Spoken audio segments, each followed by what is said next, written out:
Good morning, children. Today we will move to the third part of chapter number 10. Okay, organs of government we were doing, and in this third part, we will cover the topic of when can a bill become an act. Okay. Now, first of all, you have to understand the meaning of bill. Okay, bill क्या होता है? Normally, when a word bill comes in our mind, we think of the bills we get when we purchase any of the commodities. But here, in politics or in government part, the word bill is totally a different meaning. Okay, now what is bill? The parliament does the important work of augmenting the old laws, framing the new laws and nullifying the absolute laws. This we have studied previously कि parliament का काम है, legislature का काम है कि new laws बनाते हैं, ऑगमेंटिंग मतलब चेंज, अगर ओल्ड लॉज में करना है तो चेंज करेंगे या नलिफाइंग कैंसिल करने हैं पुराने लॉज, तो वो भी किसको पावर है? पार्लियामेंट को. अब the proposal for a law is called as a bill. अगर नया लॉ बनाना है या कुछ चेंजेस लाने हैं तो उसमें एक प्रपोजल स्टार्ट होता है. You know, when a law is to be framed और चेंज्ड और कैंसल्ड, तो इट्स नॉट दैट कि मेंबर्स ने बोल दिया या मैंने तुमने बोल दिया तो एक कंट्री का लॉ बदल जाएगा या चेंज हो जाएगा. नहीं, it has to pass through so many procedures. तो अब वो प्रोसीजर के बारे में हम पढ़ेंगे कि लॉ बनता है तो कौन से प्रोसीजर के बाद वो लॉ माना जाएगा. ओके, कब वो लॉ माना जाएगा. तो पहले the proposal for a law, जब भी लॉ बनाना है तो एक प्रपोजल रखा जाता है. कौन देता है ये प्रपोजल, वो हम जानेंगे. तो वो प्रपोजल रखा जाता है, that is called as a bill. And when a bill is being passed हो जाएगा, प्रपोजल से क्लियर हो जाएगा, लास्ट तक सबकी सिग्नेचर हो जाती है, then that bill is considered as a law. ठीक है, पहले उसको बिल बोला जाता है. After the president signs, last किसका सिग्नेचर चाहिए होता है? प्रेसिडेंट का. प्रेसिडेंट साइन कर देगा, then it is considered as a law. Now we will study कि चलो एक detail. A law is first introduced in the form of bill. A bill is the draft of a proposed law. Okay, एक law propose किया गया है, उसका draft बनाया जाता है. ड्राफ्ट मतलब यू नो, इन पेपर्स लिखा जाता है कि क्या लॉ बनाना है, क्या चेंजेस करना है, उस लॉ से क्या फ़ायदे होंगे, क्या नुकसान होगा. Everything is written down in papers. So that drafting, the proposal दिया जाता है, ड्राफ्ट बनाया जाता है उस प्रपोजल का. So that is considered as a bill. Okay, so a law is first introduced in the form of bill. Okay, bill बनेगा, pass होगा, then it will become a law. Now there are three categories of bills. Okay, the first one is the money bill, ordinary bill and the constitutional bill. अब हम detail में पढ़ेंगे about ordinary bill और the constitutional bill and the money bill. Now जब भी एक law बनता है तो मैंने बताया कि प्रोसीडिंग्स होती हैं, प्रोसीजर चलता है पूरा. तो प्रोसीजर पूरा हाउसेस में से पास होता है. तो फर्स्ट रीडिंग होती है, सेकेंड रीडिंग होती है एंड थर्ड रीडिंग होती है, and then last is the president's assent. Okay, तो first reading is what, meeting हो रही है, उसमें एक प्रपोजल डाला गया. Okay, that is the first reading. उसके बारे में एक मीटिंग होगा, that is the introduction stage. फिर सेकेंड बार मीटिंग होगी, that is the second reading, that is considered as the discussion stage. Third बार उसके ऊपर वापस से डिस्कशन होगा, यू नो, मीटिंग होगी, एंड देन थर्ड रीडिंग में क्या होता है? वोटिंग होती है, वेदर टू से येस और no to that bill. Okay, voting के बाद तय किया जाएगा कि वो होगा कि नहीं. अगर होना है, लॉ पास करना है, सबने येस बोल दिया है थ्रू वोटिंग, देन प्रेसिडेंट की साइन के लिए जाता है. Okay, so the last step is the president signature. Now first of all we will study about the ordinary bills. कि अगर कोई भी एक नॉर्मल लॉ बनाना है कंट्री में तो what is the procedure? Any member may introduce an ordinary bill. It can be introduced either in the Lok Sabha or in the Rajya Sabha. अब whosoever are the members of Lok Sabha or Rajya Sabha, उनके mind में आया कि चलो ये law benefit होगा country के लिए and we should introduce this law, any of the members, इधर राज्यसभा का मेंबर हो या लोकसभा का, they can start with the ordinary bill. तो वो प्रपोजल डालेंगे, वो ड्राफ्ट बनाएंगे, उसका प्रपोजल का पेपर्स में लिखेंगे and they will introduce that draft और प्रपोज्ड ड्राफ्ट इन लोकसभा और राज्यसभा। कहीं पे भी फर्स्ट मीटिंग होगी, जहाँ का मेंबर होगा, सपोज लोकसभा का मेंबर है तो he will call for a meeting और मीटिंग में वो अपना प्रपोजल डालेगा। Once the bill is passed in one house after their readings, it goes to the other house. Okay, एक ही हाउस में 3 बार रीडिंग होती है, अगर वहां से पास हो गया then it will go to the other house. If the second house wants to change the bill, it may send to the house where it is originated. अब सपोज लोकसभा में से पास होके वो कहाँ चला गया, राज्यसभा में, तो राज्यसभा को लगता है कि इसमें ऐसा ऐसा चेंजेस लाना है, ये लॉ के थ्रू ये नुकसान हो सकता है या ये प्रॉब्लम हो सकता है, they can make the changes.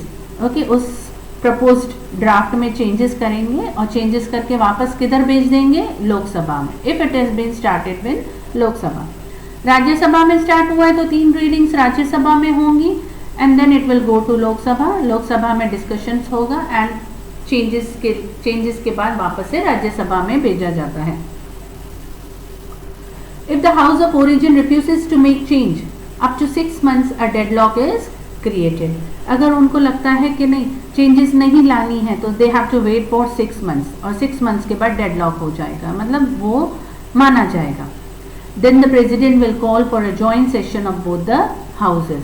Okay, अब कोई डिसीजन नहीं आ रहा है, लोकसभा के जिसने पास करवाया या मेंबर्स एक चीज़ बोल रहे हैं, राज्यसभा के मेंबर्स ने चेंजेस मांगे हैं, तो अब क्या डिसाइड हो, तो फिर एक जॉइंट सेशन मंगवाया जाता है बाय द प्रेसिडेंट। अब जॉइंट सेशन में they will discuss, after discussion the bill will be passed and then it will go to the president. If the president signs the bill then it becomes a law. President sign करेगा तो वो law माना जाएगा। This law is then called an act. President के signature के बाद ही उसको act माना जाएगा। ओके, पहले उसको बिल बोलते हैं, उसके बाद उसको एक्ट बोलते हैं या law. Same ways are the constitutional bills. This bill is used to the constitutional amendments. Constitutional bills means अगर कॉन्स्टिट्यूशन में कुछ चेंजेस लाने हैं, जो पहले से ही लॉज हैं उसमें कुछ चेंज लाना है, then it is considered as constitutional bill. This can be introduce either in the Lok Sabha और in the Rajya Sabha and the same procedure is being followed. जैसे ऑर्डिनरी बिल्स में 3 रीडिंग्स होंगी, फर्स्ट रीडिंग में इंट्रोडक्शन होता है, सेकेंड रीडिंग में discussion होगा, third reading में वोटिंग होगा, then it will be pass to the other house. Other house pass कर देगा तो वेल एंड गुड, नहीं तो चेंजेस के साथ वापस से फर्स्ट हाउस में भेजा जाता है। This way full procedure, same type of procedure is being done in constitutional bill also. Now having been passed in both the houses, it is referred to the president for his assent. Last में मैंने बताया कहाँ जाता है, president के पास। But what does the president can do? President may give his assent, it becomes an act and is placed on the statute book. President ने अगर साइन कर दिया तो it will become an act. Sometimes the president keeps the bill. Okay, he may reject it and send it back to parliament for consideration. If passed again by both houses with or without amendments, will be sent to president for the second time. President has to give his assent and thus it becomes an act with his signature. Okay, अब दूसरी बार जब president के पास जाता है तो he will see कि भाई कुछ चेंजेस लाना है, क्या करना है। अगर प्रेसिडेंट को लगता है कि इस बिल में कुछ चेंजेस लाना है तो ही can pass it to Lok Sabha और राज्यसभा अगेन, वो वापस से उनके पास भेज सकता है। अब 3 रीडिंग्स वापस से हो गई लोकसभा और राज्यसभा में, और नेक्स्ट टाइम प्रेसिडेंट के पास आता है तो प्रेसिडेंट को उसमें असेंट देना पड़ता है। असेंट देना पड़ेगा मतलब he has to say yes and he has to sign that bill. Parliament is not bound to accept the suggestions made by the president. Okay, जरूरी नहीं है कि प्रेसिडेंट ने जो बोला वो होना ही चाहिए। प्रेसिडेंट अपनी सजेशन देगा, पार्लियामेंट में मीन्स लोकसभा में, राज्यसभा में 3 बार वापस से डिस्कशन होगा। ज़रूरी नहीं है कि प्रेसिडेंट ने जो बोला वो माना ही जाए, ओके। बट हाँ, 3 बार डिस्कशन के बाद वापस से प्रेसिडेंट के पास आता है तो प्रेसिडेंट को साइन करके ही देना पड़ेगा, okay. And then a bill becomes an act and is published in government gazette, या we can say government books जो होते हैं गैजेट में पब्लिश होगा, जो उनका लॉ का बुक होता है, only when the president signs, और उसके बाद वो अमल में लाया जाता है and it is declared as an law in the country. Now the next part is the money bill, okay. Whether it is a money bill or not, it is being decided in the Lok Sabha, okay. Money bill can be introduced only in the Lok Sabha and only by the ruling party. Money bill कौन introduce करता है? लोकसभा ही introduce करती है, और उसमें भी ruling party के जो मेंबर्स होंगे वो ही इंट्रोड्यूस करते हैं मनी बिल को। Lok Sabha is more powerful on the issues of money bill. The Speaker of Lok Sabha has to certify it as a money bill. लोक सभा का जो स्पीकर होगा वो सर्टिफाई करेगा कि yes this is a money bill, ये money bill है, ओके। उसने साइन कर दिया, then it is considered as a money bill. After 3 readings in the Lok Sabha, the bill is sent to the Rajya Sabha. The Rajya Sabha can only make suggestions. Money bill introduce होगा, 3 readings होंगी money bill के लिए भी, और फिर किसके पास जाता है? राज्यसभा के पास, okay. And then Rajya Sabha can only make the suggestions in the money bill. After money bill is passed by both the houses of the parliament, it is sent to president for his assent, okay. Here there is a spelling mistake, it is sent to president for his assent, okay. President के पास भेजा जाएगा for his approval, assent मतलब for his approval. The president has to sign the money bill, okay. president को money bill sign करना ही है।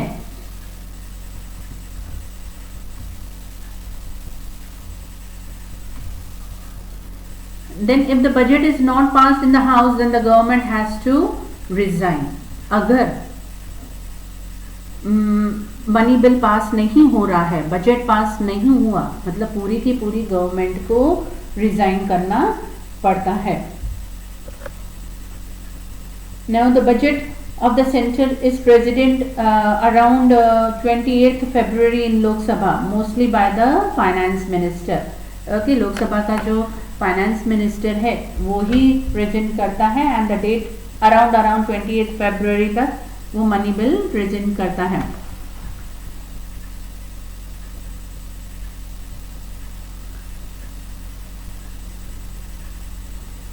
Now when it goes to the Rajya Sabha can make the necessary changes, okay. Recommendations कर सकता है, changes कर सकता है, और चेंजेस करके उनको लोकसभा में कब तक रिटर्न करना है? That is with in 14 days. और लोकसभा कैन ईदर एक्सेप्ट और रिजेक्ट दिस मनी बिल। और अगर राज्यसभा ने 14 दिन के अंदर ये मनी बिल पास नहीं किया है, then the bill is considered to be have been passed, okay.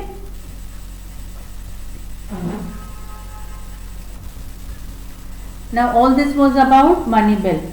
Now other role or the work of parliament. अब लोकसभा और राज्यसभा का इन शॉर्ट वापस से दिया हुआ है कि what is their work. In both the houses of parliament, the social, economic, political, defense and foreign matters are discussed. Parliament के दोनों हाउसेस में, लोकसभा और राज्यसभा में, इकोनॉमिक मैटर्स हैं, पॉलिटिकल हैं, डिफेंस हैं, foreign matters, all these are being discussed in parliament. Lok Sabha controls the working of the executives, cabinet of ministers and bureaucrats. isn't it? Lok Sabha control करता है executives को, cabinet ministers को, bureaucrats को. Means the members of Lok Sabha have a look on all these persons, we can say. Elected members see that public funds are utilized properly. जो भी पैसा है लोगों का, whatever taxes we are giving and whatever are the public funds they are collecting, who is looking after this public funds? The parliament. Without the consent of the houses, no new taxes are levied or any improvement in the existing taxes can be done. Houses का consent होगा तभी ही taxes में changes होती हैं. New taxes लगाने हैं या changes लाना है, that is only with the permission of the houses. The Parliament has the power to remove the President, Vice President, Chief Justice, Chief Election Commission, Auditor General or Attorney General through the process of impeachment. Okay. Now Parliament इन सब लोगों को हटा भी सकता है, president को, vice president को, chief minister को, चीफ जस्टिस को, देन इलेक्शन कमीशन जो चीफ इलेक्शन कमिश्नर है उसको, ऑडिटर जनरल को. All this can be removed. Okay, with the members of the parliament has the power to remove all this through the process of impeachment. ठीक है, पूरा एक procedure पास होता है, that is considered as a process of impeachment. Okay, now all this about the procedure of the bill. Okay, how does a bill becomes an act? All this is given on page number 75, 76 and 77, half page of 77 in your textbook. Okay, go through all this in your textbook. Point wise you can learn, you can write down the points accordingly what I have given you in short. Okay, thank you beta, have a nice day.